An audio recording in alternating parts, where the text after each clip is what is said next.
Hello everyone. So in our last lecture we made the layered blend by pose. So I also said like we'll be making the handshake when we run and stuff like that.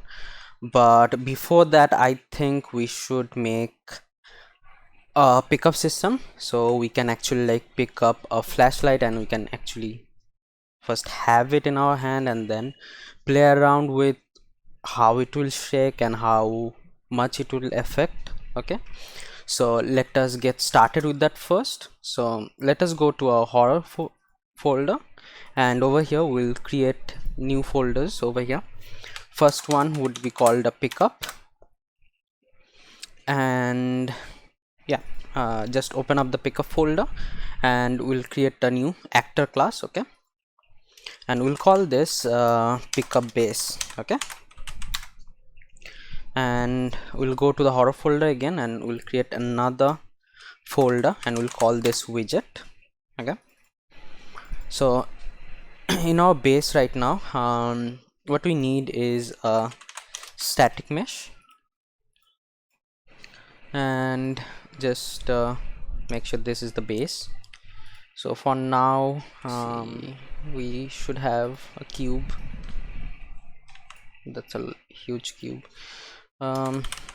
Let's see if we have a small. Yeah, there we go. We have a small cube over there. I'll just use it as the base, and over here we'll create two functions in the base one. So this one will be our begin interaction, and the second will be end interaction. We won't be doing anything program wise in these functions yet, but let's just have them created. So the next thing we would need is to go to our third person character, and over here I will create a new graph, and this will be the action graph, and I will also create a function. This will check for interaction, and this one will run on tick. Actually instead of having it on a tick, what we can do is let's go to our action and we'll call our let's call it our initialize graph. Okay, over here we'll initialize our begin play and our tick. Okay, only these two would be in this initialize graph. So in our begin play we will set timer by function name. Yeah, and this function name has to be exactly the same as the function, so copy that and paste it over here, and this will run for every 0.1 second and it should be looping. And I'll promote this to a variable and I'll call it timer handle th underscore interact. Okay, and I will have this under category timer handles. So from this check interaction, what we'll do is we'll do a line trace for these pickups that we have, and this one the line trace requires a starting position and end position, and since we have a first person, it is easier for us to actually find or get the start position if we want to get the controller, and from this controller we get actor eyes viewpoint. Okay, So from here what we'll do is this out location will be our starting position, and we'll get the forward vector of this and multiply it this vector, and then we are gonna add this one. Okay, and for adding we'll just add it to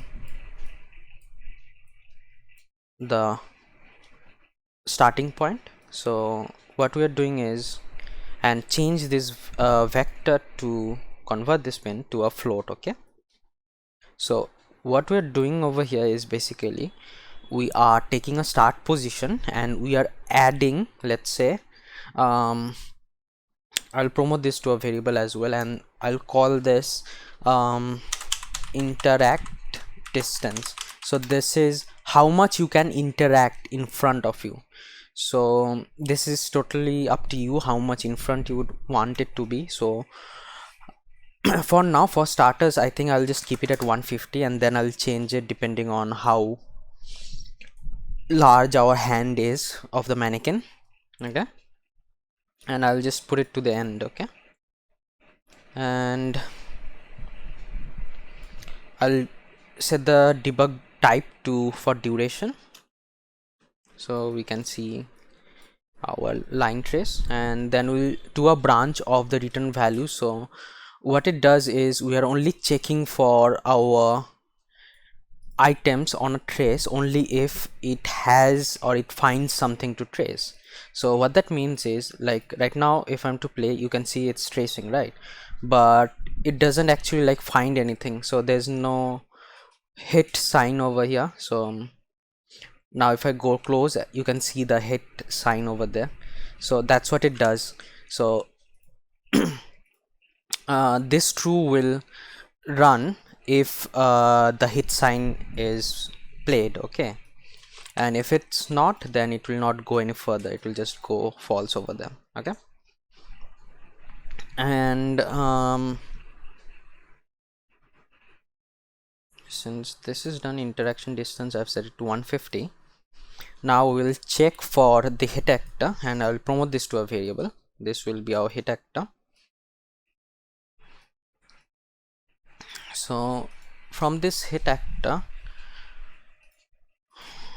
we have to check if this hit actor is of the type pickup base. Okay, so we can cast it from here, but casting from a tick is should be avoided whenever possible. Okay, so we can get hashtag, I guess, yeah, actor hashtag. We can even call this function to check if it has a specific tag that we can use. So I think this would be a better choice for us for performance wise. So this one will make sure our base has a tag over here, an actor tag, and we'll call this pickup. Okay, so if this has a pickup tag over here, actually let's do it over there. If the hit actor has a pickup tag, and then we'll say then that is our hit actor, or let's change it, pickup reference. Okay, and also we don't want, even if it's a pickup actor, we don't want it to be referenced each time if it's the same actor. So what we'll do is, if this is not equal to, yeah, if this, sorry about that, I should use reroutes. So if this is not equal to the hit actor,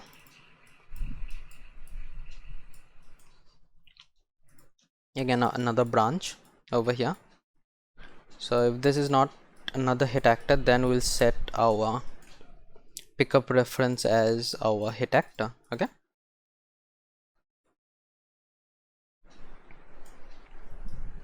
So now this is done, and we can actually like check print this, okay, that to check if we are actually like tracing it properly.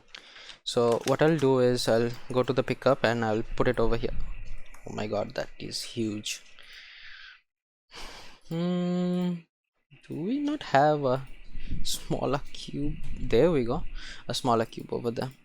So now this is a smaller cube, so I'll just put it over there, press the end key to snap to the floor. So now once I go over here, it will say pick up base only once. See, it doesn't say more than once because that's how we set it up. So now to if we want to check it over there, also you have to make sure you are debugging the third person. As you can see, we don't cross the first branch because it's not hitting anything.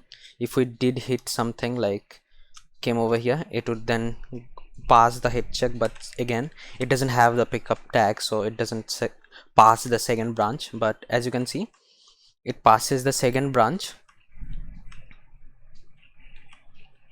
once. But again, see, there's a bug that we, after interacting with the pickup object once, we can no longer interact with it. So what this bug is, because once our pickup has been set, we are not actually restarting this. So what we should do is from the false over here, we will set this to false. But then again, see, the issue is like even if I put it like this, it will always set it to false because see, it's always running, right, like a tick on a tick. So that's not good again. So what I will do is I'll get the pickup reference and I'll convert it to a validated get. So I'll check that if it is valid, then what we can do, we can just set it to null and then we are good to go. So now if I check it again, see, it's not trying to set it to none at all at every tick or every second, but once it has a pickup base and I look out of it, it sets it to null once, and then see, so I can pick it up like however times I want it to be. So our first part is done, and this is effective and efficient performance wise. So this was an easy process of having an interaction out there. So now since this is done, we will go to the pickup base over here, and actually no, let's go to the horror folder first, and inside the widget folder we'll create a widget blueprint. So right click and under user interface we'll create a widget blueprint and make it of the type user widget. We'll call this UI underscore pickup, yeah, pickup widget.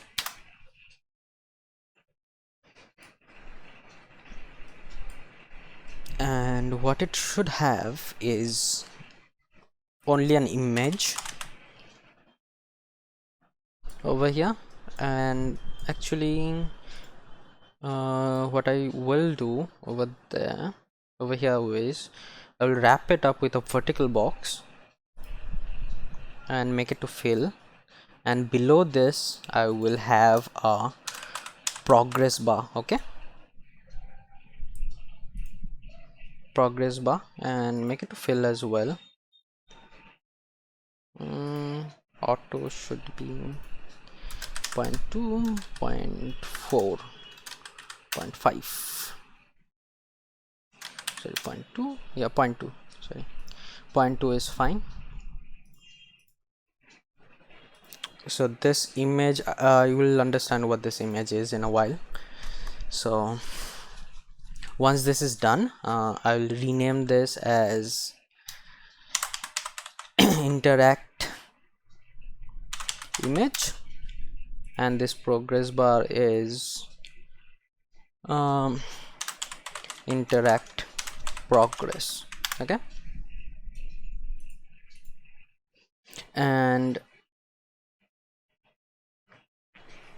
now we'll go to the pickup base, and from here I will call in widget and add this on our static mesh, and we'll call this interact widget, and this one will be on screen time, and this one draw size would be, let's say, 400 by 100. It can be 200 by 100, I guess, or maybe less. 200, that's a lot actually. Have it like 50 to 50. Okay, and the widget class over here will check it to UI pickup and make sure it's above over here like this. So compile, save, and also by default we want this to be hidden in game. Okay, hidden in game like this. So once we start interacting with this widget, what we can tell this would be to call this function begin interaction. Okay, so that's what I'll do. I'll just call it again. I can't actually directly call it because I'll have to cast it, and that is fine over here because as you can see, like, we are only calling it once. Okay, even in tick we are only calling it once. As you could see, like on the print screen, it was doing it only once, so casting over here will not affect the game. Okay, so cast to pickup base, and from here we'll call the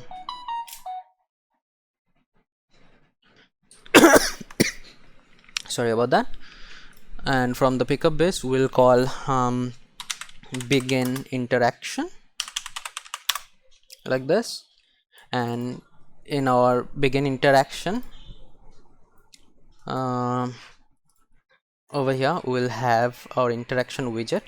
We'll set this to set hidden in game to false, and we'll copy this, and in end interaction we'll set it to true again like this, and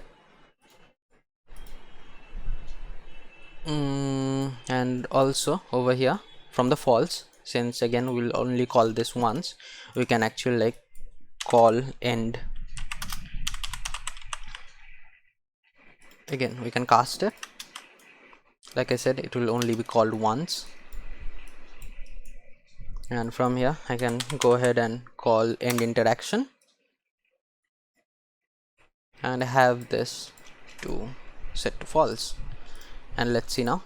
So if I go in front, as you can see, it shows the image and the progress bar, so from any way you look at it, which is good. And now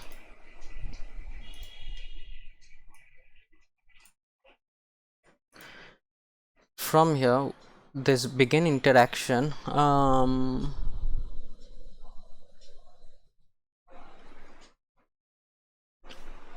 should also have a character reference. Okay, so I'll take an input of the character reference, and I will call it to BP third person character. Okay, and I'll promote this to a variable. So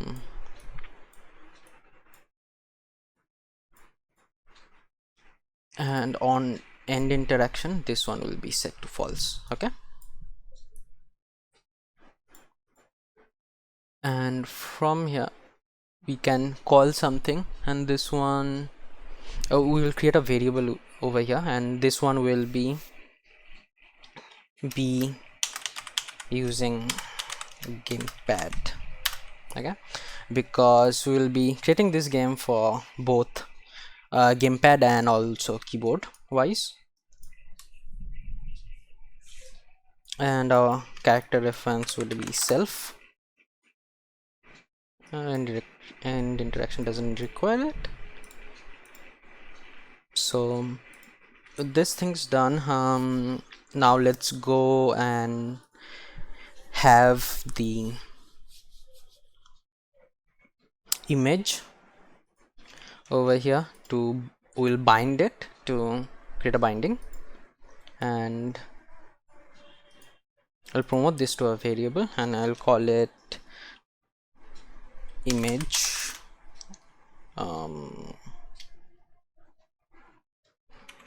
I'll just call it image, and also we'll bind the progress bar later on because we are not actually creating the progress yet. So let's see.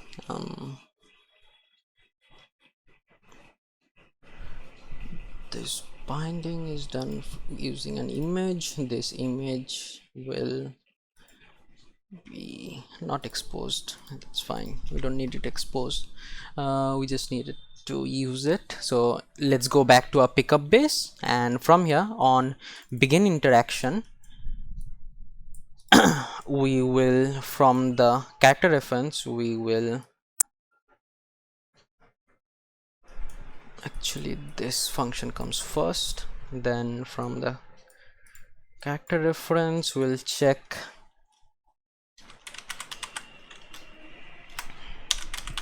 using gamepad. So if our character was using a gamepad, what we can do is set image. Okay, so we can't use that because we need to get user widget object, and from this one we have to cast to UI pickup widget, and from there we can actually set image from here now, and we will not break this, is should be make sled brush. So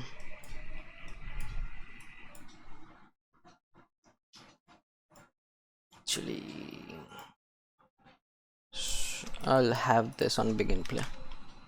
Go to event graph on begin play, or not even in begin play, I'll just have this on construct. Okay, I can't call it. Okay, fine, I'll just call it in begin play and have this reference pickup widget reference.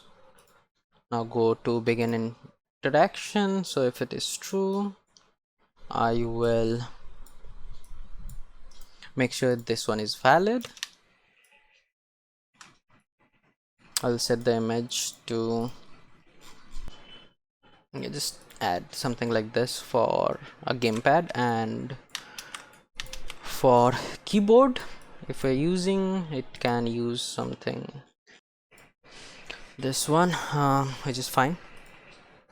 So let's play and see, and you can see it's saying the keyboard one because I'm using the keyboard now, but now it won't say controller yet because we need to go to the input over here and make sure we have axis. Yeah, move forward. Okay, we have the gamepad left, move right, gamepad right. Okay, fine, we have this. So what we can do is let's go to the event graph, and for move forward and backward, actually we don't have anything to check if that was controller that we used at the last frame, because gamepad, like if you call the is gamepad function is gamepad key, this will ask for a key, so this is only accessible from an action event like this. So if it is, so from here I can actually set it like this, that it's using a gamepad or not, like this. So I'll go back again to the project settings.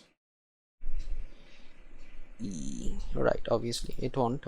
So from here I'll just have it flashlight. I'll have it at F actually this time around. So delete that, call flashlight, pressed, you'll get the key like this. So you can save it from there. And now if I'm to play this, and let me get my controller, so I can move around as you can see since it was added. And oh right, I did not add any controller settings though, so I'll just add it, and I'll add it to face button top. So now if I press the top button, as you can see I'm in the, and now you can see it's the controller button. See, is a controller button now if I use that. And now if I'm to use the normal keyboard and go back, it changes to the keyboard button. Okay, so we'll actually make it completely like controller based later on, but this is how you do the basic part. So in our next lecture we'll be finishing up the pickup system completely. So thank you guys, and I will see you in the next lecture.